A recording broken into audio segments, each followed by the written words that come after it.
우리 같이 하나님의 말씀 보시겠습니다. 계속해서 좁고 협착한 복음 45번째 메시지, 오늘은 예수와 기도라는 주제를 가지고 생각해 보려고 합니다. 사실은 이 좁고 협착한 복음이라고 주제를 갖고 종교 개혁의 포인트들, 또 우리가 오늘날 개혁을 이루어가야 되는, 회개해야 되는 이슈들을 살펴보던 중에 사실 기도를 좀 이렇게 앞전부터 하고 싶었던 생각이 많이 있었습니다. 근데 이상하게 기도할 때마다 하나님이 바로바로 허락을 안 하시고 다른 주제들을 먼저 좀 이렇게 하게 하셨는데, 요 근래에 들어서 이제는 기도에 대한 얘기를 할 수 있는 때가 되었다라는 느낌이 들어서 오늘 여러분들과 이 기도에 대한 내용을 좀 나누려고 합니다. 성경 구절은 두 군데서 보려고 합니다. 첫 번째는 요한복음 15장 7절 말씀, 같이 한번 크게 읽어봅시다. 시작. 너희가 내 안에 거하고 내 말이 너희 안에 거하면 무엇이든지 원하는 대로 구하라. 그리하면 이루리라. 아멘. 아멘. 16장 23절 24절 시작. 그날에는 너희가 아무것도 내게 묻지 아니하리라. 내가 진실로 진실로 너희에게 이르노니 너희가 무엇이든지 아버지께 구하는 것을 내 이름으로 주시리라. 지금까지는 너희가 내 이름으로 아무것도 구하지 아니하였으나 구하라. 그리하면 받으리니 너희 기쁨이 충만하리라. 아멘. 이 구절들의 조건이 어떤 조건이 있는가를 생각해 보지 않고 그냥 보면 마치 기도는 도깨비 방망이 같은 느낌이 듭니다. 금 나와라 뚝딱 그러면 금 나오고, 은 나와라 뚝딱 그러면 은 나오는 것 같이. 왜냐하면 무엇이든지 구하라 그러면 주신다, 이룬다. 근데 조건이 있죠. 그 조건들이 무엇인가를 오늘 살펴보려고 하는데요. 오늘은 이 사람들이 종교를 찾는 가장 흔한 이유의 하나인 기도에 대해서 생각해 보려고 합니다. 미리 말씀드리지만 오늘은 이 기도하는 것에 대한 그릇된 측면보다 기도를 하는 것이 얼마나 축복된 일인가를 대한 그 진리의 측면을 좀 더 긍정적인 내용으로 배우려고 합니다. 오늘 기대하셔도 좋습니다. 기도에 대한 본질적인 내용은 저희가 산상수훈 강의할 때 31편부터 기도할 때 주의하라 하고 주님이 가르쳐 주신 그 기도까지 그 프로시코마이, 이게 무엇인가를 잘 설명해 냈으니까 여러분들이 오늘 이 설교를 듣고 기도의 본질을 다시 한번 듣고 싶으시면 돌아가서 그 메시지를 아마 하루에 한 편씩 이렇게 들어보시면 큰 도움이 되리라고 생각이 됩니다. 우리가 예수의 십자가 복음을 따라가는 것에 있어서 기도가 얼마나 중요한지 이건 두말하면 잔소리입니다. 사도 바울은 얘기하기를 모든 것이 말씀과 기도로 거룩해진다고 했습니다. 이걸 좀 더 의미적으로 본질적으로 설명을 하면, 풀어 말하면 이렇게 할 수가 있겠죠. 말씀이 기도가 되고 기도가 말씀이 되는 축복이 곧 하나님의 거룩함에 이르는 길이다 라는 말입니다. 그렇기 때문에 예수님도 이 세상에 계셨을 때 그저 천국 복음이라고 하는 말씀만 전하신 것이 아니라 스스로 기도하는 모범을 보여주셨습니다. 우리는 신앙의 모범은 어떤 유명한 목사님도 아니고 어떤 교회의 특성도 아니라 예수 그리스도가 우리 신앙의 최고로 또한 유일한 모범인 줄을 믿습니다. 예수님 흉내내야죠. 근데 그 예수님이 우리에게 보여주신 모범적인 기도는 어떤 기도였어요? 무슨 기도를 하셨는지는 우리가 다 알 수 없습니다. 성경에 안 써 있으니까.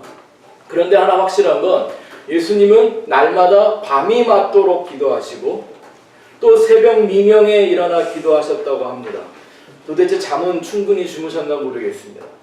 그래도 맨날 잠이 부족해갖고 낮에 졸고 배 타면 졸고 예수님이 그랬던 것 같습니다. 밤에 잠 안 자고 기도하셔서. 어쩌면 육을 가졌던 인생 중에 유일하게 기도 안 해도 되는 존재가 있었는데, 그렇다면 그 존재는 예수님이었을 겁니다. 무슨 기도를 그렇게 매일 밤이 맞도록 또 새벽 미명에까지 일어나면서 기도를 하셔야 했을까요?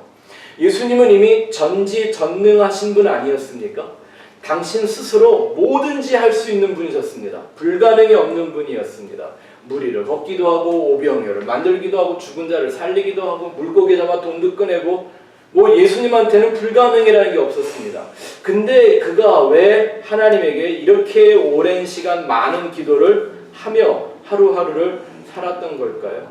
더군다나 하나님 아버지와 이미 완전한 하나이신 예수라는 아들이 도대체 무엇 때문에 하나님 아버지에게 그토록 간절한 기도를 해야 했던 건가요?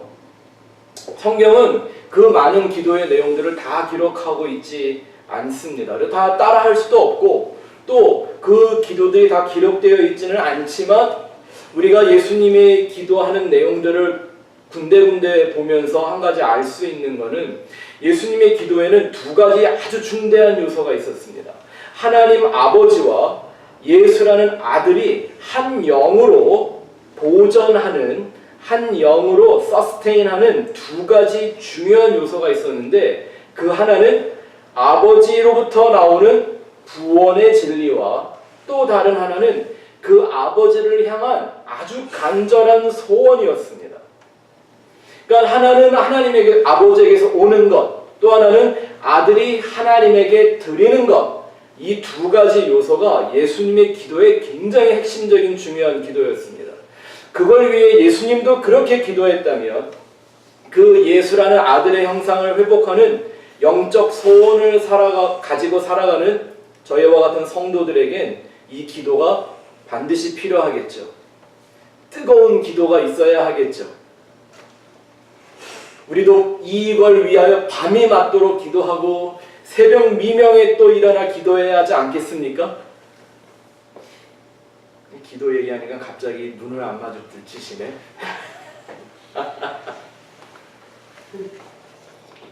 자, 근데 제가 여러분들 마음속에 어떤 생각이 지금 움직이고 있는지 대충 좀 알 것 같습니다.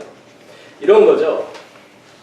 그냥 그저 평범하게 교회 생활을 할 때는 기도가 이렇게 어렵지 않았고 시간이 지나면 지날수록 뭐 기도에 참석하면 할수록 기도가 자꾸 늘어나고 기도가 많이 되어지고 오래도 할 수 있게 되었었는데 어느 날 이 십자가의 복음이라는 걸 듣게 되고 우리 영적 신앙의 방향이 그저 교회와 내 생활이 아니라 예수라는 방향으로 완전히 바뀌는 성도들이 가장 많이 하는 고백이나 간증 중에 하나가 이 기도가 어려워진다라는 얘기입니다. 복음이 뭔지 정확하게 알지 못했을 때는 오히려 기도가 쉬웠는데 십자가의 도가 뭔지를 알면 알수록 참 기도하기가 점점 더 어려워집니다. 그거는 신앙생활의 기간에 상관이 없이 힘듭니다. 초신자든 뭐 교회의 장로고 뭐 목사가 되었든 저도 역시 마찬가지였거든요. 그런 어려움 지금도 겪고 있습니다.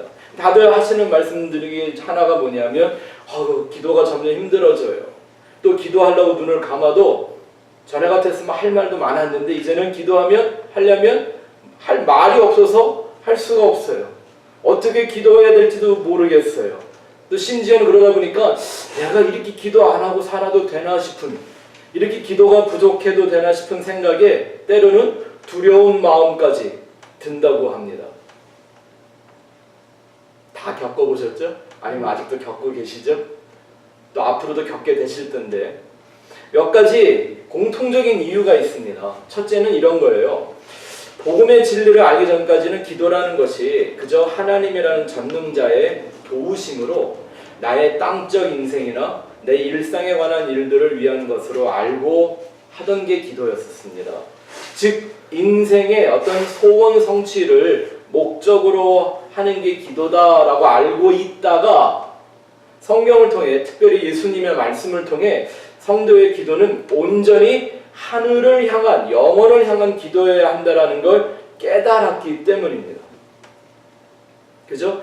예수님이 말씀하셨잖아요. 우리 산상수훈 공부할 때 잘 아실 거예요. 무엇을 먹을까, 무엇을 마실까 염려함으로 기도하지 말라, 혹은 재물을 겸하여 섬기지 말라 하는 그런 말씀들을 주셨을 때 그냥 어떤 사람들은 사람이 먹고 사는 거 말고 뭐가 있어 이러고 그냥 잊어버렸고 한 귀로 듣고 한 귀로 흘려버리는 사람들이 오늘날 교회에 앉아있는 사람들 대부분이 그런데 그렇죠? 어떤 사람들은 이 말씀이 귀에 그냥 박히는 거예요. 그게 이상하게 내 마음에 쑥 들어와서 빠지지 않는 못처럼 내 마음을 뚫어내버린 거예요. 이렇게 그 말씀을 신중하게 받아들이고 나니까 그러한 깨달음을 통해서 지금까지는 내가 얼마나 인본주의적이며 세상적이며 육적으로 기도했는지를 한탄하면서 진정한 회개를 결심하게 되었기 때문입니다. 맞습니까? 여러분들 그러지 않아요?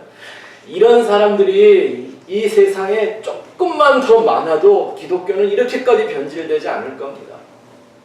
이런 말씀에 마음이 찔리고 뚫려버린 사람들. 또 하나 대표적인 이유는 이런 거 아닐까요? 기도를 그래도 하려고 하는데 기도하는 말이 힘들어졌다는 거예요.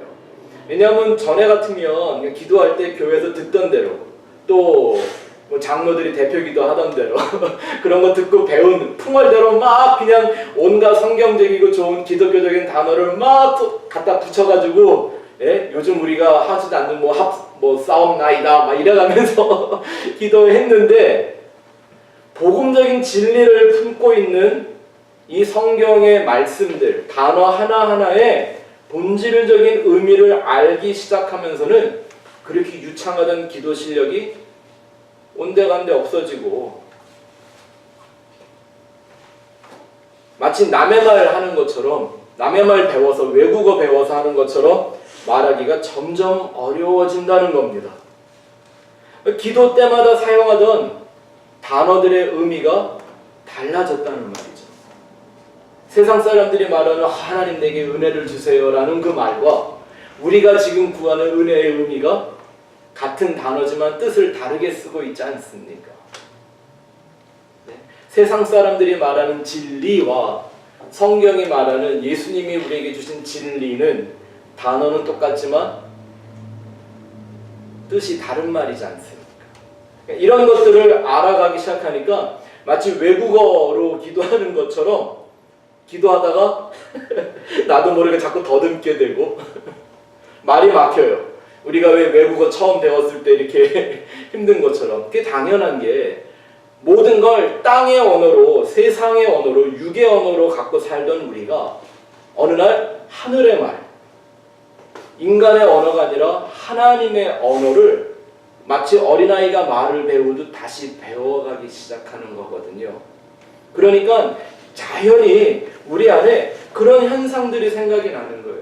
그래서 전에는 그냥 눈 감고 입 열으면 나오던 기도가 풍어를 넣듯 그냥 나오던 기도가 이제는 생각을 미리 안 하면 기도가 잘 되지 않고 대표기도 이렇게 매달 돌아가는 거 이렇게 하면 그 한 주간 동안 내내 그 기도 한 페이지를 붙들고 연구하고 씨름하고 이게 복음에 맞는 말인가 이게 예수와 십자가를 드러내는 말인가 이걸 고민하며 연구하며 기도를 준비합니다.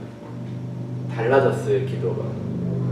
그 전에는 기도 오래 하는 게 그다지 힘들지 않았습니다.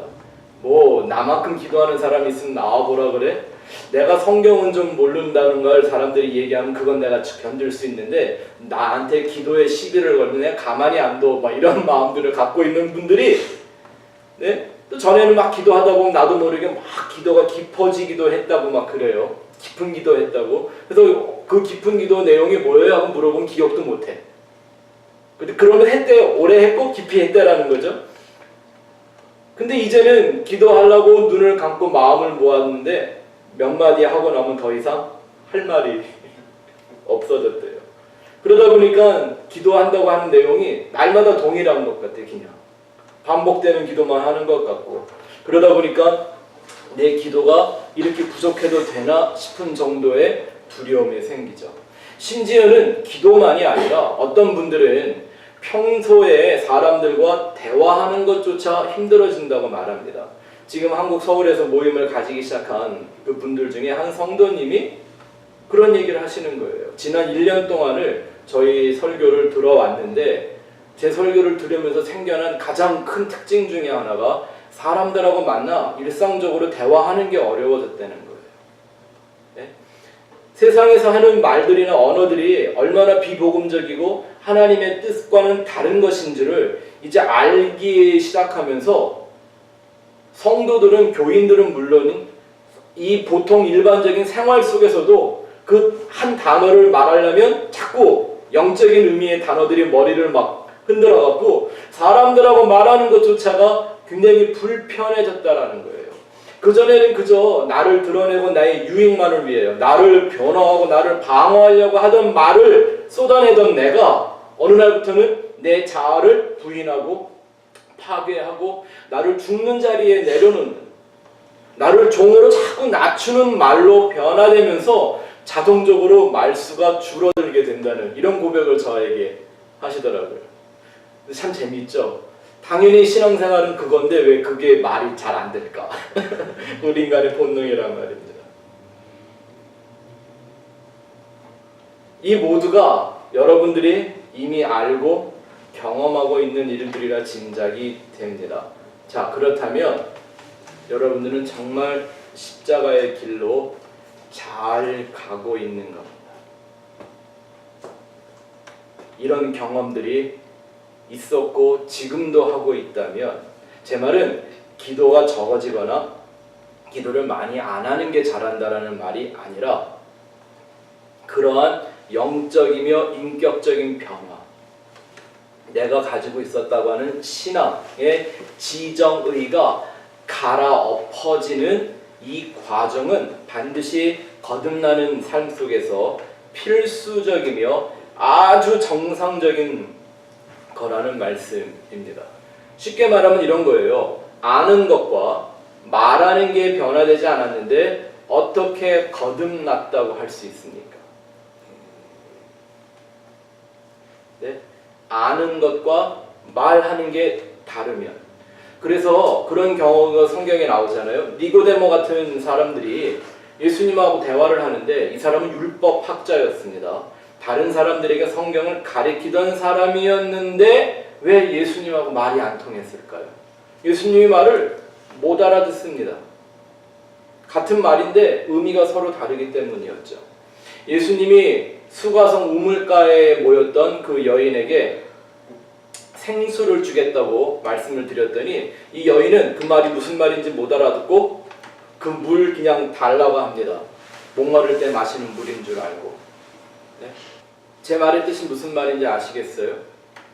또한 나사로가 죽었을 때 예수님이 그 가족들을 찾아가서 마르다에게 네가 부활을 믿느냐 하고 물어봤습니다. 그랬더니 마르다가 부활을 믿는다고 말해요. 그러면서 자기가 어떻게 믿고 알고 있는지를 설명을 하는데 죽은 후에는 부활하게 될 거다라고 하는 거예요.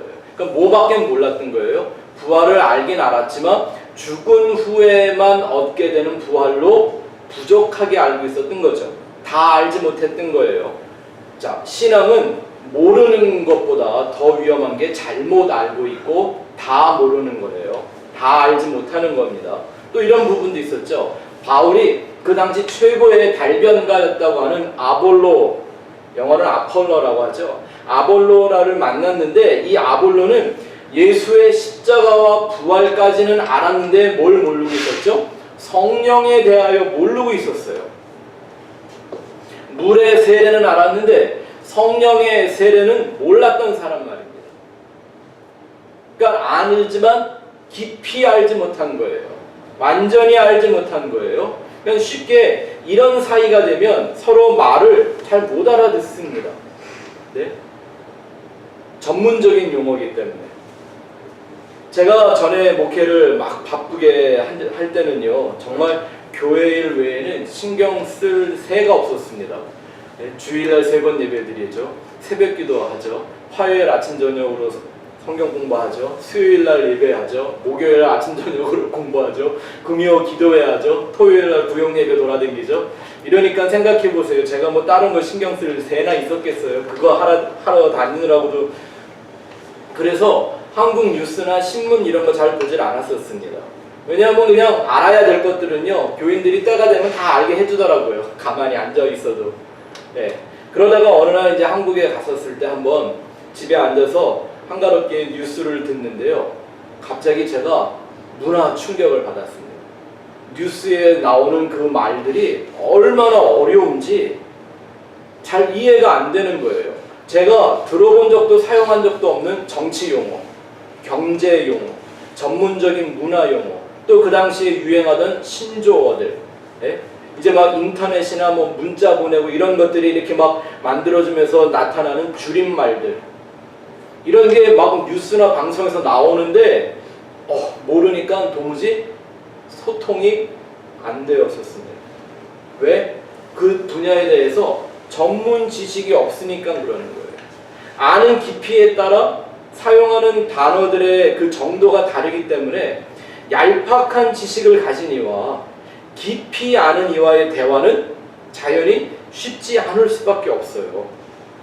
생각해 보세요. 유치원을 졸업한 미래의 꿈나무와 대학에서 박사학위를 가진 이 양반과 둘이 뭔가에 대해서 논하면 서로 대화가 될까요? 안 될까요? 네? 가령 이런 거잖아요. 음악도 마찬가지예요. 뭐 여러분들 뭐 대부분 음악 그럼 뭐 포르테는 센 거, 피아노는 약한 거, 이 정도는 다 알고 계시죠? 근데 이런 건 아세요? 뽀꼬와 뽀꼬 이런 말. 다 이거 음악 용어거든요. 레치타티브. 다 음악 용어거든요. 아세요? 모르면 대화가 안 되는 거예요. 모르면. 그렇죠? 이게 하나님의 말과 우리가 사용하는 말이 이렇게 의미와 뜻이 달라져 버리면 자연히 기도가 어렵고 힘들어지는 건 맞는 거예요. 또 그 내용에 따라 성경의 내용, 복음의 내용, 진리의 내용을 아는 정도에 따라 깊이 아는 사람들과 그저 껍데기로 얄팍하게 아는 사람들의 대화가 쉽지 않은 건 이상한 일이 아니에요. 그래서 잘 들어보세요. 바울이 말한 것처럼 누구나 울리는 꽹과리가 될 수는 있어도 누구나 진리의 기둥이 될 수 있는 건 아닙니다. 다시, 누구나 빈깡통이 요란하다고 울리는 꽹과리가 될 수는 있을지 모르지만 누구나 하나님 나라 진리의 기둥이 될 수 있는 건 아니라는 사실입니다. 그럼 뭐냐 하면 기도가 바뀌지 않으면 그의 신앙은 사실 변화된 것이 아니라는 겁니다. 기도가 바뀌지 않는 한 그 신앙의 오늘날 말하는 개혁이란 그저 어떤 관념을 더할 뿐이지 진정한 개혁이 아닙니다. 복음을 듣고 깨닫는 정도는 사실 마음을 조금만 더 열고 조금만 더 신중해지면 누구라도 할 수 있습니다. 누구라도 할 수 있습니다. 그런데 기도, 그 복음이 내 귀로 들려 내 마음에 잘 박힌 모처럼 딱 꽂혀서 그것이 프로스코마이라고 하는 기도로 열매 맺지 못하면 그건 그냥 관념적이고 형식적인 또 다른 바리새인이 되어버릴 수 있다는 겁니다. 어떻게 이 증세를 알 수 있는가? 예수님의 제자들만 봐도 알 수가 있습니다. 제자들이 예수님과 동공하면서 기적도 행하고 전도도 하고 예수님 다 흉내를 냈는데 그들이 예수님을 흉내내는 일에 끝까지 성공하지 못했던 게 하나가 있어요. 그게 뭐죠? 기도였습니다. 기도. 예수님이 붙잡혀 가시기 전날까지도 그날 밤에도 예수님은 제자들에게 제발 나를 위해 좀 기도해 달라고, 나를 위해 기도하기가 힘들면 너 자신이 시험에 들지 않게 좀 기도 좀 하라고 까지 말씀했는데도 제자들은 그냥 다 잤습니다. 끝까지 실패한 게 기도 안 한 거였어요. 기도 왜 안 했겠었습니까? 이 사람들은 그 당시에 기도문들을 써서 외우고 다녔던 사람들이었는데, 근데 그런 형식적인 기도를 했을지 모르는데 뭐가 없었어요? 예수님처럼 아들이 아버지에게 드리는, 그래서 그 아버지의 것을 얻는 밤이 맞도록 하는 기도, 새벽 미명에 일어나 하는 기도가 없었던 겁니다. 예수님처럼 기도하지 못했다라는 거죠. 그래서 예수님이 제자들에게 제발 좀 기도 좀 하라고 하셨던 말씀 두 구절을 오늘 제가 뽑은 겁니다. 다시 한번 돌아가 볼까요? 15장 7절 한번 읽어봅시다. 시작. 너희가 내 안에 거하고 내 말이 너희 안에 거하면 무엇이든지 원하는 대로 구하라. 그리하면 이루리라. 이 15장 7절의 말씀은 여러분이 잘 아는 것처럼 포도나무 비유와 그 다음에 나오는 새 계명, 우리 얼마 전에 공부했죠? 내가 새 계명을 주겠다. 너희가 서로 사랑하면 세상에 너희가 나의 제자가 된 줄을 알리라. 너희가 나를 사랑하면 계명을 지키는 거다. 이런 말씀을 하시잖아요. 이 포도나무와 그 새 계명을 이어주는 한 구절이 바로 이 구절입니다. 그러니까 이게 바로 말씀과 진리와 기도의 상관관계를 아주 잘 보여주는 구절이죠. 여기서 구하라고 사용된, 구하라라는 말에 사용된 헬라어는 아이테어라는 말인데요. 이 구절은 소원해라라는 뜻입니다. desire, 뭔가를 desire 한다라는 것. 그리고 두 번째는 요구하다, request 하는 뜻이 달려 있고요. 재밌는 건 이런 말이 담겨 있어요. craving 하는 건 뭔지 아시죠? 네? 뭐 이걸 그냥 뜻을 말하면 뭔가 열망하고 갈망하다 이런 말을 하지만 문자 그대로 말하면 뭔가 자꾸 먹고 싶어도 입에 땡기는 거예요. craving. 네? 왜 이런 거 하죠? 입덧. 네? 이게 아이테어를 설명하는 가장 좋은 그런 예가 여인들이 임신을 하면 입덧하는 거예요. 재밌는 게 아기가 생기면 뭐 다 그런 건 아닐지 모르겠지만 여러분들은 더 아기를 낳으신 분들이라 아마 그런 경험들이 있으실 거예요. 이상하게 내 안에 다른 생명이 들어오면 내가 먹고 싶은 게 안 먹고 싶어지고 보이지도 않는 그 새끼라고 그럴 뻔했어. 그 생명이 먹고 싶은 걸 먹게 돼요. 그러니까 뭐 그런다면서요. 막 고기를 그렇게 좋아하던 사람이 임신을 하면 갑자기 고기를 냄새도 못 맡는 사람이 되기도 하고, 그죠? 생전 안 먹던 걸 달라고 먹으러 찾아다녀요. 저희 와이프는 요한이 임신했을 때 그렇게 냉면을 먹으러 가자고 그러더라고요. 한국에 좋다는 냉면은 다 먹어봤어요. 그 이상하죠? 내가 먹고 싶은 걸 먹는 게 아니라 내 안에 들어온 또 다른 생명이 원하는 걸 먹고 싶어지는 것, craving. 이게 바로 여기 성경에 써 있는 아이테어라는 구하라라는 단어입니다. 찾으라라고 하는 제테오라는 말과는 조금 다릅니다. 제테오는 무엇인가를 찾고 탐구하고 얻기 위한 추구와 노력을 의미합니다. 그래서 15장 7절의 이 조건이 뭐냐면, 무엇인지 이루어 주신다는 조건이 뭐냐면, 내 말이 너희 안에 거하면, 여기서 말은 레마입니다. 로고스가 아니라. 그러니까 이거 이렇게 바꿔 말할 수가 있죠. 나의 레마가, 이 말을 한국말로 완전히 풀어 말하면 내가 너희에게 말한 로고스가 이란 말이에요. 로고스를 말로 하면 그게 레마가 되는 거거든요. 그러니까 이 레마가 너희 안에 있으면, 다시 말하면 그 로고스이신 예수가 주신 진리를 내가 레마로 받으면, 쉽게 로고스를 품은 레마가 되면 이라는 조건이 있는 거예요. 레마가 된다라는 이 말은 무슨 그 레마라는 이단에서 말하는 그런 뜻을 하는 말 아닙니다. 여러분, 왜 우리가 어떤 사람을 이렇게 이름표를 달아줄 때 그 내면이 그 사람의 생각과 마음이 어떤 사상이나 어떤 주의에 미쳐 있느냐로 규명을 해주잖아요.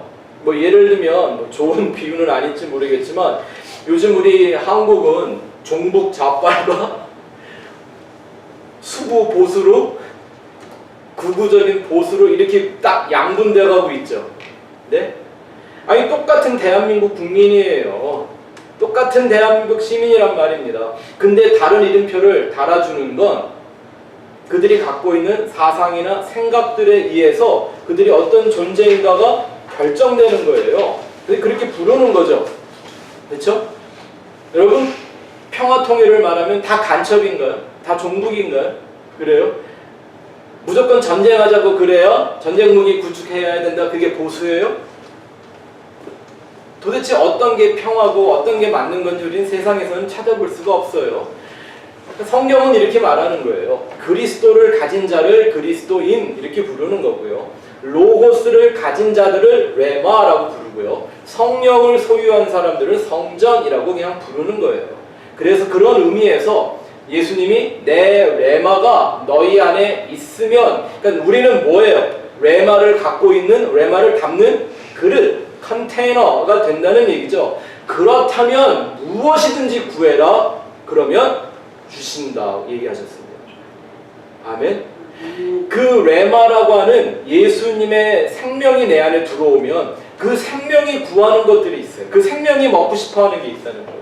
그러니까 쉽게 말해 이런 거죠. 자, 설명을 위해서 쉽게 설명을 드릴 테니까 이해를 위해서 잘 이해를 해보세요. 내가 예수를 잉태하면 그때부터는 내가 먹고 싶은 걸 먹지 않고 내 안에서 예수님이 먹고 싶은 거 먹게 된다니까요. 그걸 크레이빙 하게 되고, 그거 먹고 싶으니까 그거 달라고 리퀘스트 할 수 있게 되고, 그거 너무 먹고 싶으니까 그거 좀 나한테 달라고 desire, 소원하게 된다라는 거예요. 여러분들에게 그런 게 있나요? 그러니까 이 아이테오라는 건 제테오를 통해서 알게 된 그 진리 안에 담긴 영원한 하나님의 축복을 갈망하며 구하며 청구하는 것입니다. 자, 근데 보세요. 알기만 하면 뭐합니까? 구해서 얻어야지. 먹고 싶다고 말만 하면 뭐예요? 내 입에 들어와야지. 네? 이게 바로 내 땅의 비유죠. 네? 생명의 씨가 이 땅에 떨어지는데, 이 세상에 떨어지는데, 어떤 건 길가, 어떤 건 돌밭, 어떤 건 가시떨기, 어떤 건 옥토, 이런 네 가지 땅의 비유를 말씀하셨어요. 근데 이 비유의 말씀은 사실 내게 주어지는 말씀이라는 씨보다 더 중요하게 얘기하는 게 그 내 안에 떨어진 말씀의 생명이 뿌리를 내려 열매를 맺는 기도의 내용이 더 강조된 비유인 거죠. 그러니까 내 안에 들어온 그 레마가 내 입술을 통해서 열매로 맺혀지지 않으면, 기도가 되지 않으면, 프로슈코마이가 되지 않으면 소용없다는 거예요. 그 말씀을 가진 자로 기도하라라는 것이 16장에서는 내 이름으로, 아들의 이름으로 기도하라고 한 겁니다. 자, 16장 23절 24절을 다시 한번 읽어보죠. 시작. 그날에는 너희가 아무것도 내게 묻지 아니하리라. 내가 진실로 진실로 너희에게 이르노니 너희가 무엇이든지 아버지께 구하는 것을 내 이름으로 주시리라. 지금까지는 너희가 내 이름으로 아무것도 구하지 아니하였으나 구하라 그리하면 받으리니 너희 기쁨이 충만하리라. 여러분, 예수의 이름으로 기도한다, 구한다라는 건 예수라는 이름을 무슨 부적이나 주문, 예? 매직 월드 같은 거 있죠. 왜? 오픈 세사미. 한국말로 열려라 참깨. 네, 제가 이게 한국말이 있다고 그러니까 우리 애들이 깜짝 놀라더라고요. 그걸 이렇게 문자적으로 그대로 번역을 했느냐고. 그렇게 써먹는 걸 의미하는 게 아닌 거죠. 이름은 호칭이 아니라 존재의 의미. 그러니까 내 이름으로 기도하라는 건 아버지의 말씀을 가진 아들로서 이제 아버지에게 구해라 이런 거죠. 그저 힘세고 뭐든지 다 할 수 있다고 하는 어떤 전능자에게 SOS를 보내는 게 아니라 아들이 아버지에게 달라고 하는 거예요. 누가? 아버지가 약속한 것을. 그게 왜 나빠요? 하나님이 내게 주시겠다고 약속한 게 있고 예비하신 것들이 있다고 그래서 내가 그거를 알고서 달라고 하는데 그게 왜 나쁘냐? 그건 잘못된 게 아닌 거죠. 근데 하나님이 주신다고 하는 것들이 아니고 또 이런 조건들이, 영적인 조건들이 맞지 않으면 주시지 않는다고 했던 걸, 그건 상관없이 무조건 달라고만 하는 게 문제인 거잖아요. 그래서 하나님의 말씀이 내 안에 들어와 그것이 기도로 하나님 아버지에게 소원으로 드려지는 것, 이거를 이렇게 하나로 함축한 구절이 시편에 있습니다. 우리가 이게 참 옛날에 많이 불렀던 찬양의 가사입니다. 나의 입술의 모든 말과 나의 마음의 묵상이, 이런 말씀이 있죠. 시편 19편 14절 읽어볼까요? 시작. 나의 반석이시요 나의 구속자이신 여호와여, 내 입의 말과 마음의 묵상이 주님 앞에 연락되기를 원하나이다. 지금 우리가 공부한 두 절의 말씀의 내용이 이 한 절에 다 담겨 있죠. 그러니까 여러분들이 아마 이렇게 여기까지 들으면 아니 목사님 오늘은 뭐 기도에 대해서 긍정적인 얘기 해주신다더니 결국 또 함부로 기도하지 말라는 거 아닙니까? 네, 맞습니다. 함부로 기도하지 마십시오. 그러나 기도 많이 하지 말라는 말이 절대 아닙니다. 기도해야 합니다. 더 해야 합니다. 더 열정적으로 기도해야 합니다. 내가 하나님의 아들로서 예수님처럼 밤을 새우며 기도하는 날들이 우리에게도 있어야 한다는 얘기입니다.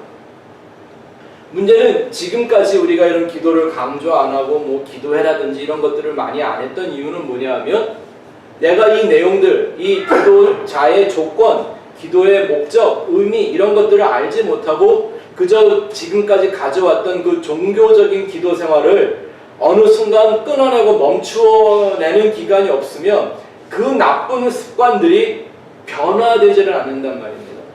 왜냐하면 사람들은 듣고 배우는 쪽으로 가기보다는 내가 말하는 쪽으로 움직이기 때문인 거예요. 그래서 그 말을 못하게 한 거죠. 그러니까 어떻게 들으면 저 목사는 왜 기도하지 말라고 그래? 이런 식으로 들리는 거예요. 그게 아닌데 말입니다. 근데 이제는 우리가 2, 3년 동안 복음의 핵심과 본질을 충분히 이해하고 우리의 마음의 생각과 방향이 십자가로 향하고 있기 때문에 이제부터는 힘들어도 어려워도 기도를 해야 한다라는 말씀을 드리는 겁니다. 어떤 기도라는 행위 자체가 중요해서가 아니라 하나님 아버지와 내가 아들의 관계로 그 능력과 축복을 누리기 위해 기도해야 합니다. 아멘. 주시겠다고 약속한 건 다 달라니까요. 아들이 아버지에게 달라는 게 왜 나쁩니까? 근데 아들이 아닌 이방인이 와서 달라고 하면 그게 도적질이라니까요. 네? 맞습니까? 그러니까 예수님이 말하는 그 탕자의 비유를 보면 그 아들이 나가서 다 탕진할 걸 알았어도 아들이 달라고 그러면 아버지는 주신다니까요. 왜? 어차피 아들 거였었으니까. 아들 주려고 만들어 놓은 재산이기 때문에 아들이 달라니까 준다고 번역이 나와 있는 거예요. 제 말의 뜻을 충분히 이해하시겠어요? 이런 말씀 때문에 여러분들의 마음이 걸릴 텐데 잘 보십시다. 마태복음 6장 31절 34절. 이게 참 우리로 하여금 기도하기 어렵게 만드는 구절이죠. 시작. 그러므로 염려하여 이르기를 무엇을 먹을까 무엇을 마실까 무엇을 입을까 하지 말라. 이는 다 이방인들이 구하는 것이라. 너희 하늘 아버지께서 이 모든 것이 너희에게 있어야 할 줄을 아시느니라. 그런즉 너희는 먼저 그의 나라와 그의 의를 구하라. 그리하면 이 모든 것을 너희에게 더하시리라. 그러므로 내일 일을 위하여 염려하지 말라. 내일 일은 내일이 염려할 것이요 한날의 괴로움은 그날에 족하니라. 잘 보세요. 의식주를 목적으로 하는 이방인과 같은 하나님과는 분리된 자처럼 기도하지 말라는 거지, 우리의 필요를 채워주시지 않겠다는 말씀이 아니지 않습니까? 이 우리 인생에 무엇이 필요한지를 하나님은 이미 다 알고 계신데요. 물론 need와 want에는 차이가 있습니다. want는 없어도 되는 거고 need는 없으면 안 되는 것들을 말하는 거잖아요. 예. 그 아버지가 우리의 need가 무엇인지 다 알고 계시고, 또 우리는 인생은 어쩔 수 없이 내일을 위해 염려하는 존재라는 것도 하나님 아버지가 이미 다 알고 계신단 말입니다. 그렇게 만들어 놓는 게 하나님인데 왜 모르시겠습니까? 그죠? 하루하루의 삶이 괴로움의 연속이라는 것도 아십니다. 이 세상을 이렇게 살기 힘들게 가시나무 나게 이렇게 만드는 게 누구예요? 뭐 물론 아담 때문에 그랬다고 우리가 얘기를 하겠지만 아담한테 이 세상을 망가뜨릴 능력이 있었나요? 누가 한 거예요? 하나님이 한 거잖아요. 하나님이 괴로우며 살라고. 그러니 우리 인생이 괴로운 게 당연한 거죠. 그러니까 하나님 앞에서는 괴로워하지 않는 것처럼 하는 게 잘하는 게 아니라 나의 괴로움을 드러내는 게 맞는 거고요.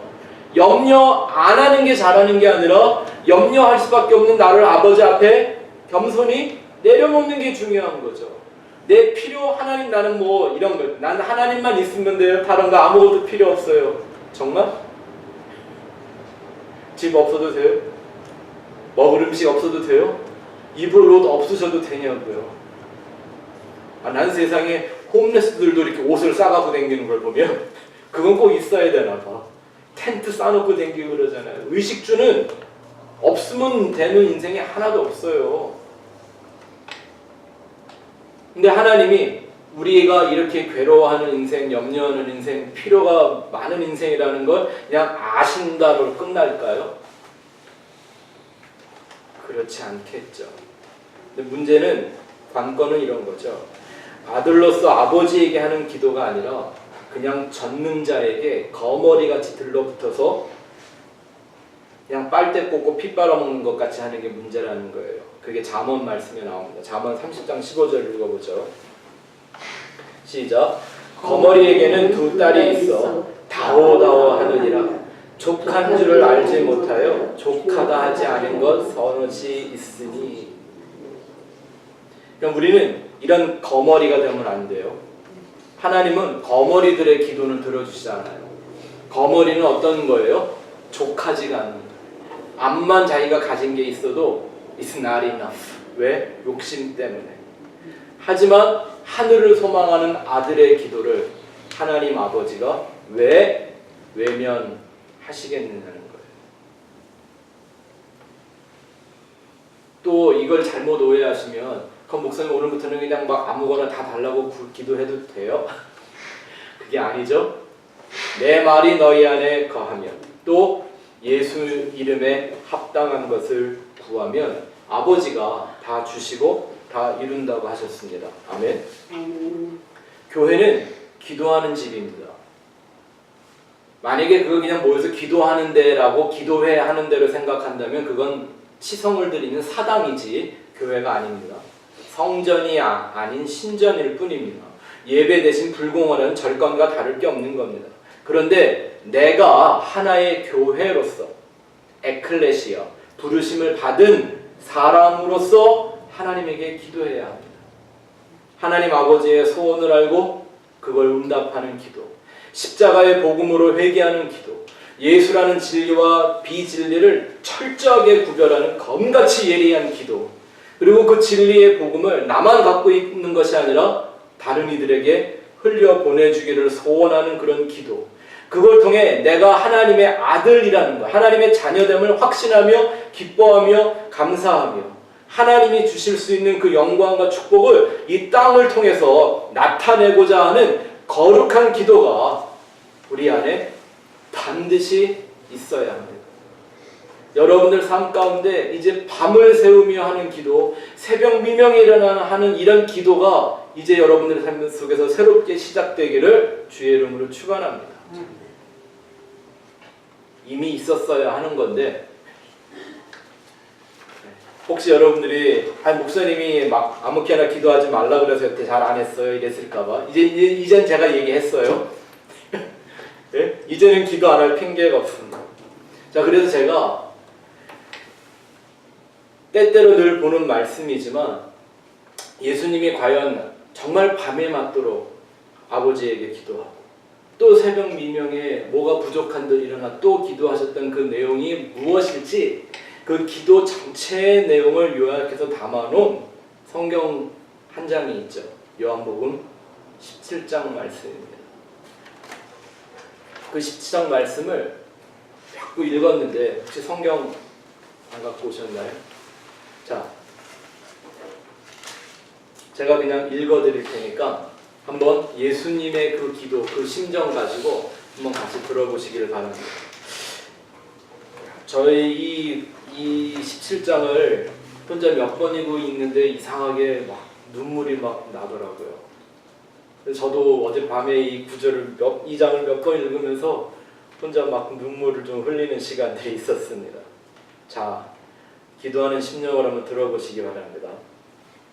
예수께서 이 말씀을 하시고 눈을 들어 하늘을 우러러 이르시되 아버지여 때가 이르렀사오니 아들을 영화롭게 하사 아들로 아버지를 영화롭게 하게 하옵소서.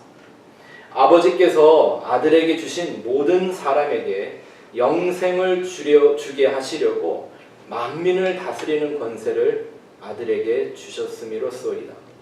영생은 곧 유일하신 참 하나님과 그가 보내신 자 예수 그리스도를 아는 것이니이다.